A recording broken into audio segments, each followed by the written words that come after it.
സ്ഥാനാരോഹണ ദിനത്തിൽ ഒമാൻ സുൽത്താൻ Haitham bin Tariq വളരെ സുദീർഘമായ ഒരു പ്രസംഗം നടത്തുകയുണ്ടായി. അതിൽ ഒരു സുപ്രധാന പ്രഖ്യാപനവും അദ്ദേഹം നടത്തുന്നുണ്ട്.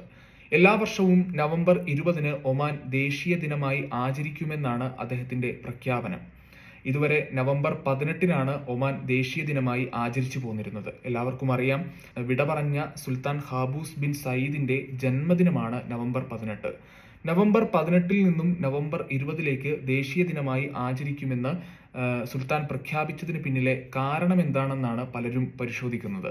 5ാം സ്ഥാനാരോഹണ വാർഷികത്തിന്റെ ഭാഗമായി രാജ്യത്തെ അഭിസംബോധന ചെയ്ത് സംസാരിക്കവെയാണ് സുൽത്താൻ ഹൈത്തം ബിൻ താരിഖ് ഇക്കാര്യം പ്രഖ്യാപിച്ചത്.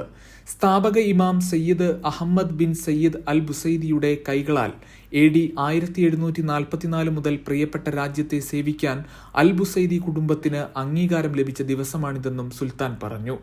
ദേശത്തിന്റെ പരമാധികാരത്തിനും പൗരന്മാരുടെ സ്വാതന്ത്ര്യത്തിനും അന്തസ്സിനും വേണ്ടി പോരാടുകയും വലിയ ത്യാഗങ്ങൾക്ക് നേതൃത്വം നൽകുകയും ചെയ്ത വ്യക്തിയാണ് Imam Sayyid Ahmad bin Sayyid al Busaidi.